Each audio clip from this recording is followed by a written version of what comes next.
of you have a decision to make. It has never happened in the history of this country. An ex-president viciously attacking his successor, trashing our commander-in-chief, his party, and all those Americans who put him in the Oval Office. This on the heels of an anonymous op-ed piece allegedly written by a gutless senior administration official, or not, and published in collusion with the New York Times, a Trump-hating newspaper. There is so much hatred and resentment over the success of this president that they simply cannot handle it. I've got news for you. It's not going to stop. The haters aren't going anywhere. But if you're a patriot and you like the course America is on, just ignore them, get behind this president, and vote. Yesterday, with a full-throttle, savage attack on the president, Barack's message, obstruct and resist. He pontificates about the reality of racial discrimination, slavery, and the, quote, darker aspects of America's story, accusing President Trump as follows. He's just capitalizing on resentments that politicians have been fanning for years. A fear and anger that's rooted in our past. Are you kidding? If anyone has stoked racial hatred and divisiveness, it's you and your self-proclaimed wingman, Attorney General Eric Holder, running off to Ferguson, attacking all law enforcement whenever there's a death, even before there's any investigation. And in case you don't remember, Barack, no cops were found to have committed wrongdoing in Michael Brown and Freddie Gray's killings. You even stoke religious division. Are you serious? You're the one who shows up at a national prayer breakfast in 2015 after the beheadings of Americans by ISIS, having the gall to tell Christians to get off their high horse over atrocities committed in the name of Islam. In fact, aren't you the same guy who in 2008 and 2015 criticized Christians and working-class voters in old industrial towns decimated by job losses, saying, we Christians cling to guns and religion? You call Republicans elitist? You're the elitist looking down on hardworking Americans. And then you say... But over the past few decades, the politics of division and resentment and paranoia has unfortunately found a home in the Republican Party. The politics of division has found a home in the Republican Party? That's as ridiculous as saying that this administration is cozying up to Russia. You want to talk about cozying? This is my last election. Yeah, after my election, I have more flexibility.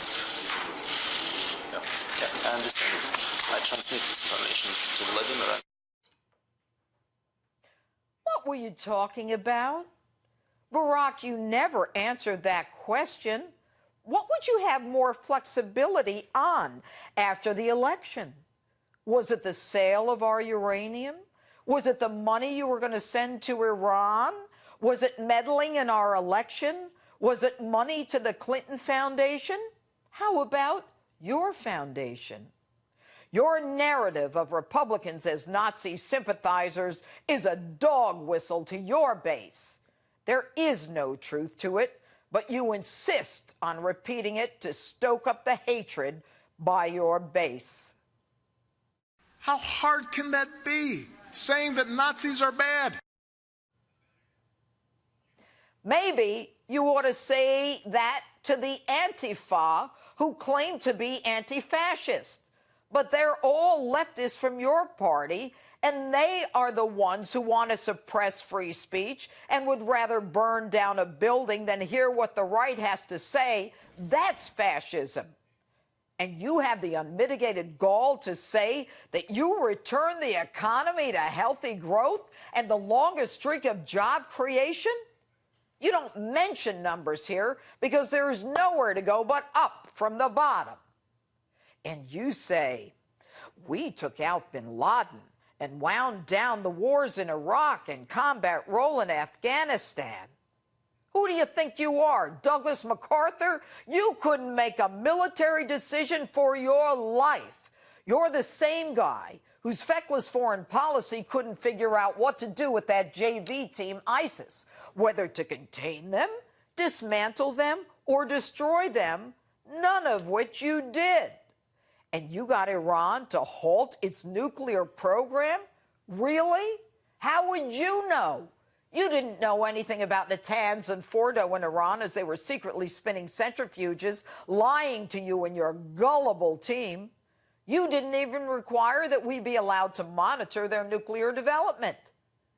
You let out the worst of the terrorists from Gitmo for a deserter that your standby liar, Susan Rice, Bo Bergdahl, called him a hero.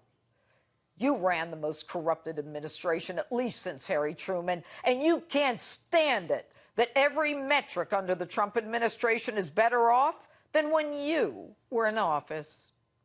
And Donald Trump is one of the biggest threats to our democracy? How dare you? This man is the President of the United States, someone that we put in office, and he is to be respected.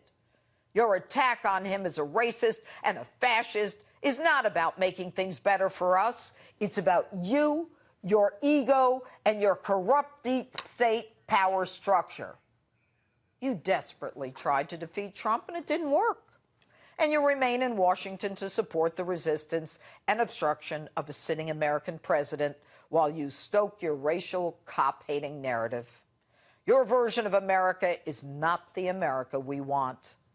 To us, social justice is about justice for American citizens and not illegal criminals.